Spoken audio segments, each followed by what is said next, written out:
Bismillahirrahmanirrahim. Alhamdulillahi Rabbil alamin. Allahumma salli ala Sayyidina Habibina Muhammad wa ala ali Muhammad.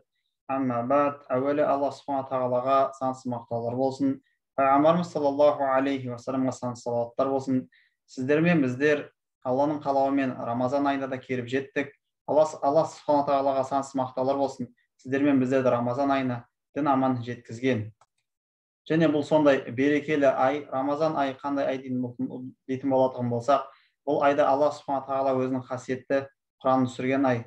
Аллах Subhanahu тағала сіздер мен біздерге осы қасиетті Құран түскен айда Құран оқып үйрену атты бағдарламаны бастауға және де Құранды бір ай көлемінде оқып үйренуді Аллах Subhanahu тағала біздерге нәсіп етсін.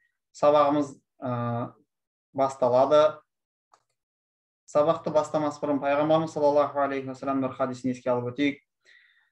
Сендердің ең жақсыларың Құранды үйреніп, басқаларға үйреткендерің дейді.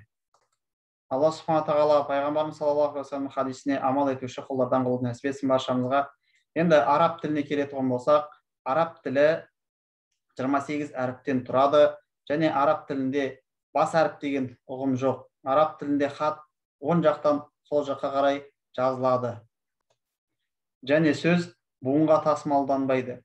Бір сөйлем жазып келе жатып, жолдың аяғына сыймайтығын білетұғын болсаңыз, онда біздер абзацтан басталып жазылады. Ондай болатұғын болса, бисмилля деп Алланың қалауымен біздер араб алфавитін бастаймыз.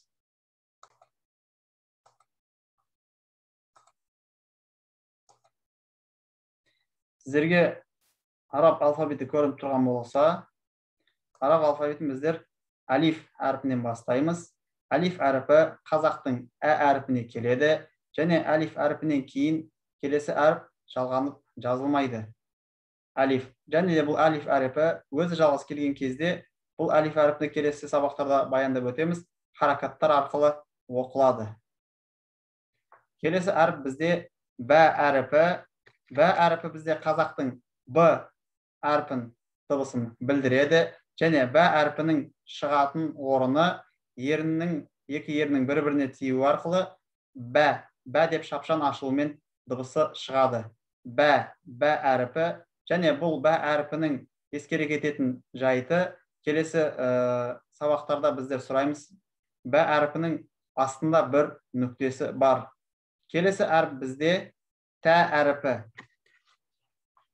Тә әрпі тіл ұшының үстіңгі екі күрек тістің біткен жеріне тию арқылы шығады. Тә деп. Байқасаңыздар, тә әрпі мен бә әрпінің жазылу үлгісі ұқсайды, алайда тә әрпінің үстінде екі нүктесі бар. Үшінші бізде сә әрпі, бұл сақау әріптерден болып табылады. Сә әрпі, қазақта с біреу болатын болса, араб тілінде сының үш түрі бар, соның бір тілі осы сақау сә болып табылады. Сә әріпі тіл ұшының жоғарғы және төменгі күрек тістердің арасына ұстап сақау дыбысталады. Сә. Мына осы бә, сә әріптері өзінен кейінгі әріптермен қосылып жазыла береді. Келесі әріп бізде джим. Джим әріпі қазақтың жысына жақын, алайда таза жыны ғана жалпақ шығармаймыз. Д мен жының қосындасындай аз ғана махражында аламыз. Джим әрпінің шығу орыны тіл ортасының таңдайға жақындатылуы арқылы шығады. Д мен жының жаңағы әріптер қосылғандай дыбысталады. Джим. Байқағандарыңыздай, джим әрпінің ортасында бір нүктесі бар. Келесі әріп бізде ха әріпі. Ха әріпі араб тілінде үш түрлі болып келеді. Ол біріншісі осы ха әріпі болса, одан кейін жуан ха бар, одан кейін жаңағыдай жіңішке ха әріпі бар. Ха әріпі шығу орыны махраджы дейміз. Тамақтың ортасынан шығады, және бұл жаңа қырылмайды. Ха анық дыбысталады. Келесі әріп бізде хо әріпі. Жаңа айтып кеткендей, ханың үш түрі болатын болса, екінші түрі осы хо әріпі болып табылады. Хо әріпінде байқағандарыңыздай төбесінде бір нүктесі бар. Хуан. Хо жуан әріптерден болып табылады. Бұл әріп тіл сонының өнешке тақалуы арқылы дыбысталады. Хо, хо, хо. Және байқағандарыңыздай бұл үш әріп өзінен кейінгі әріптермен қосылып жазылады. Осы бір-біріне жазылу тұрғысынан ұқсайтын әріптерді біздер нүктесі арқылы танып ажыратамыз, және бұлар үштік әріптер деп баяндалады. Келесі әріп бізде дәл әріпі. Қазақтың д әріпі. Д әріпінің араб тілінде екі түрі бар. Ол біреуі жіңішке болатын болса, екіншісі жуан түрі. Ол келесі сабақтарда иншалла тоқталып өтеміз. Енді дәл әріпіне келетін болсақ, дәл әріпі тіл ұшының үстіңгі екі күрек тістің біткен жеріне тию арқылы шығады. Дәл, дәл, дәл. Және бұл өзінен кейінгі әріптермен қосылып жазылмайды. Келесі әріп бізде зәл әріпі. Зә әріпінің де үш түрі бар. Соның бірі осы сақау зәл әріпі болып табылады. Зәл әріпі. Байқағандарыңыздай, сәде сақау бар, және зә әріпі бізде де сақау болып табылады. Енді зәл әріпі тіл ұшының үстіңгі және астыңғы күрек тістердің арасына тию арқылы сақау дыбысталады. Зә, зәл, зәл, зәл, зәл. Және зә әріпі де өзінен кейінгі әріптермен қосылып жазылмайды. Келесі әріп бізде ро. Ро әріпі қазақтың р әріпіне келеді. Және де ро әріпі әріп тілдің алдыңғы жағының күрек тістерге жақын таңдайға тию арқылы дыбысталады. Ро, ро, ро, ро. Келесі әріп бізде зәй. Қазақтың әшейін з әріпіне келетін әріп. Жаңа сақау зәл болатын болса, мұнау жай з әріпі, екінші түрі. Үш з бар деп айтып кеткен болатынбыз. Осының екіншісі осы зәй әріпі. Зәй әріпінің беретін әріпі з әріпі. З. Зә. Енді зәй әріпі тіл ұшының астыңғы екі күрек тістің біткен жеріне тию арқылы шығады. Және бұл да алдыңғы дәл, зәл, ро, әлиф әріптері сияқты өзінен кейін әріптермен қосылып жазылмайды. Келесі әріп бізде син. Син әріпі. Енді бағана айтып кеткендей, сә әріпі араб тілде үшеу болатын болса, соның екінші түрі осы син әріпі біздің қарапайым қазақтың с әріпіне келеді.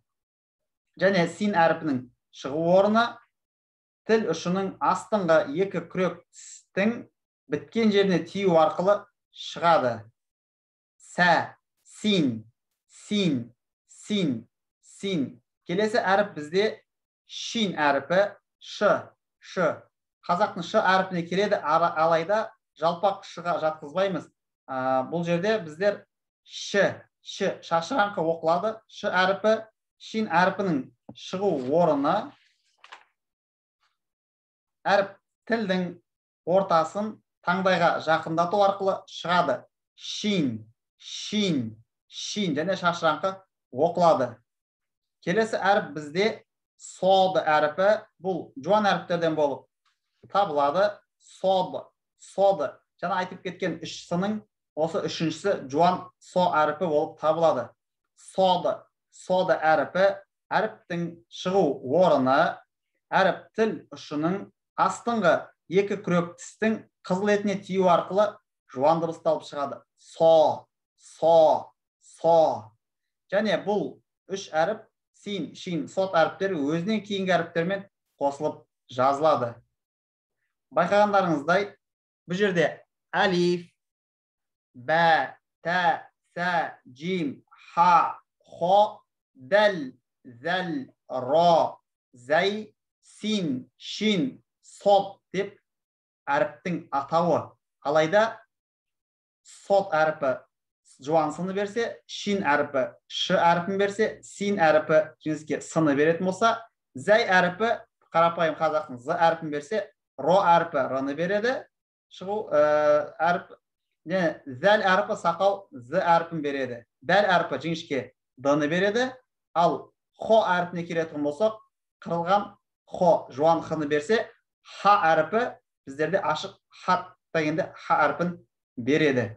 Және джим әріпі д мен ж-ның қосындысы ж-ға жақын дыбысталады. Джим, ж әріпін береді.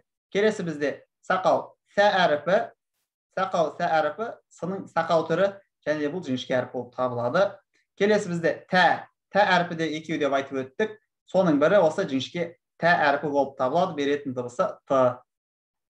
Келесі бізде бә әріпі, бұл да жіңішке болып табылады. Бә әріпінің беретін дыбысы бә, б әріпі болып табылады. Әлиф ә болып табылады. Тағы да бір қайталап өтеміз. Әлиф, бә, тә, сә, джим, ха, хо, дәл, зәл, ро, зәй, син, шин, соды. Бүгінге өтетін тақырыбымыз осы. Алла субхана тағала осы әріптерді сіздермен бірге ары қарай жалғастырып өтуді баршамызға нәсіп етсін. Және де сіздер осы әріптерді жазылу үлгісіменен нүктелеріне қарап, ажырата жаттап келуді сіздерден жаңағыдай келесі сабаққа тапсырма ретінде тапсырамыз сіздерге. Осы әріптерді жаттап келіңіздер. Осымен бүгінгі бірінші сабағым бізден аяқталады. Алла субхана тағала сіздерге сондай жәрдемші болсын. Аллах тағаланың кәләмін Алла разы болатын халде оқып үйренуді нәсіп етсін. Ассаламу алейкум ва рахматуллахи ва баракатух.